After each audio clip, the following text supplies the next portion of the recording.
Welcome to the Czech Republic Marketplace. Thank you for joining us today as we have a busy day in store. My name is Wayne Lee. I'll be introducing you to key individuals during our opening brief panel discussion. We'll provide complete contact details to everyone who participated today following our individual meetings as well. And we will also be giving away numerous prizes, including a trip to the Czech Republic. So it's a fantastic day to do that. Now let's meet our special guest from the consulate here in New York City. Please welcome Lucy Hendelslova. Good morning. Representing Václav Havel Airport Prague, say hello to Jaroslav Filip. Good afternoon from Prague. And from Delta Airlines, Mr. Scott Jordan. Morning. And someone that many of you already know from Czech Tourism, Michaela Claudino. Good morning and welcome. Thank you everyone again for being here. I'll start off with a couple of quick questions for our panel, and we're all just going to kind of dive in, and we are doing this via Zoom. So if we have hiccups, you know how it is because you have been on Zoom yourself for many, many months as well. So I'm going to start off with the U.S. consulate.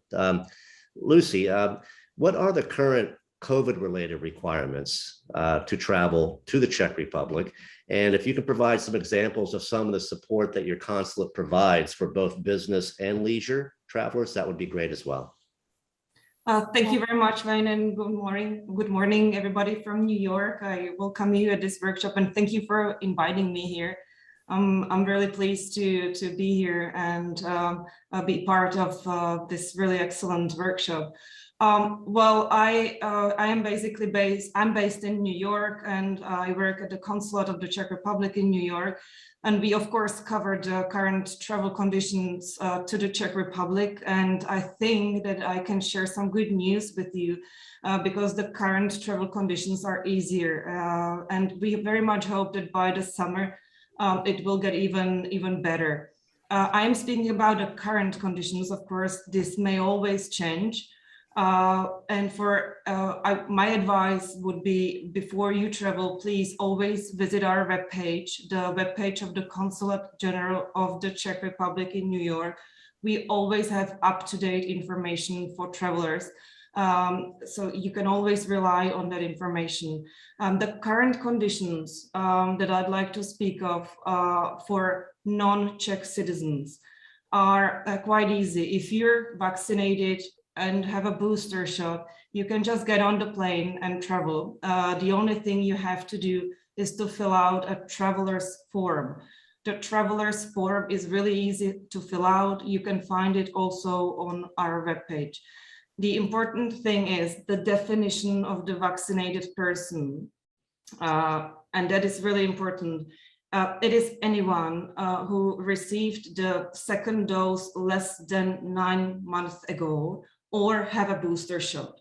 The booster shot basically extends the validity of the vaccination indefinitely. The list of approved vaccines can be also found on our webpage, but it's of course Moderna, the most common ones in the United States. So it's Moderna, Pfizer, and Johnson. If you do not fall into any of these categories, please go to our website, email us, and we'll be always happy to assist you. And help you to get smoothly to the Czech Republic. Okay, thank you very much, Lucy. Let's go on to Jaroslav. And regarding the airport, what's new? Lounges, services, anything that you can elaborate on, VIP offerings, Delta gates? First of all, thank you for inviting us. It's really lovely to be here with you and have some good information for you. As we can see, as a Prague airport, the traffic is growing. It's growing pretty smoothly. For the summer 2022, we do have over 20 new routes, which will be available during the summer season, including 2 from New York. One, obviously, with Delta Airlines, which is up to daily service through the summer 2022, and second daily service with United Airlines from New York, Newark. Prague Airport is small airport which is located only like 30 minutes from the Prague city center, so it's very convenient and it's really easy to access. We can offer you lounges in Terminal 1 or in Terminal 2. really, it's up to you which terminal you will use. And also, I would like to mention the VIP Continental in Terminal 1, which is intended for the long-haul routes. And our top VIP service with a private check-in, including limo service on your arrival or on your departure. Excellent, excellent. And Scott, Delta Airlines, this is exciting. It's exciting to be back. What should U.S. travelers expect in flight? You know, it's something that we're not used to doing for a couple of years. Yeah, thanks, Wayne. And maybe before we jump in, just a big thank you for those of you that are viewing today. I think our travel consultants, counselors have played such a vital role over the last 2 years, and hopefully we are now on the end of this cycle, and we're starting to see some positive demand, which is really exciting.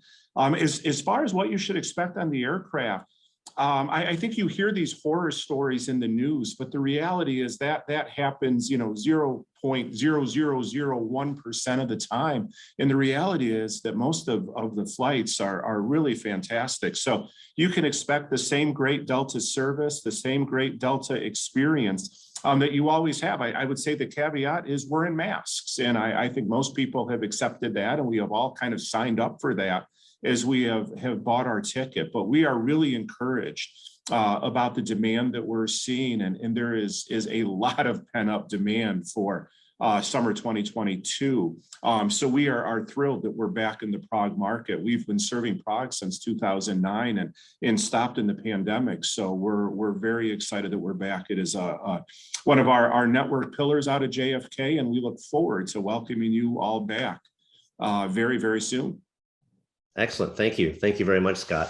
Michaela, we're going to come back to probably Scott a little bit here as well. Michaela, when traveling to or when you're in the Czech Republic, what should a tourist expect when going to a restaurant, museum, outdoor, park, inside of Prague, outside of Prague? What should that's a pretty Okay, that's a pretty general question. I also will start a little bit more broadly. Like Scott, I want to thank the travel advisors for joining this workshop.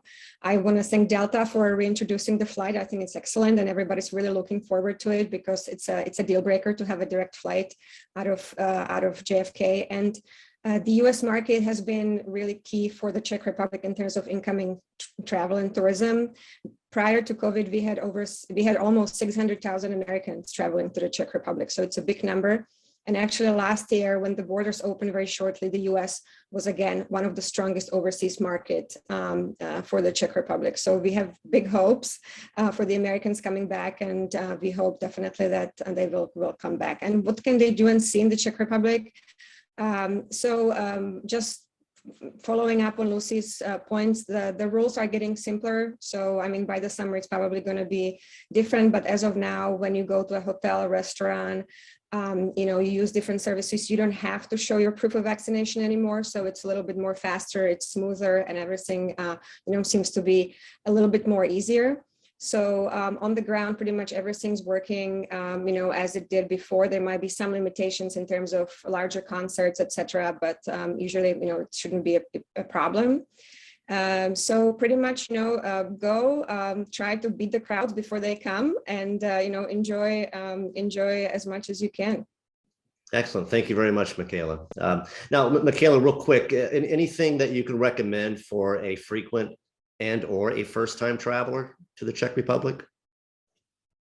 Right. So if you have somebody traveling for the first time to the Czech Republic, they're definitely going to go to Prague. They're going to stay in Prague for, I would hope, at least 5 days, although the average, time is about 3.5 days, but stay a little bit longer, explore a little bit more, and do some day trips, I would say. And then usually, how Americans used to travel was that they would hop to another country. So my hope is that post-COVID, the travel pattern will change a little bit, that people will stay in the destination a little bit longer.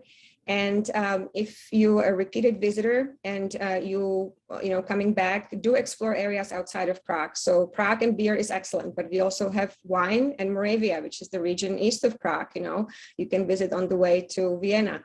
We have great, areas in the Western Czech Republic, such as the Pilsen, Urquell Brewery. We have spa towns that have been recently added to the UNESCO World Heritage Site, etc. So happy to elaborate more. If you have questions, I'll be at the workshop as well.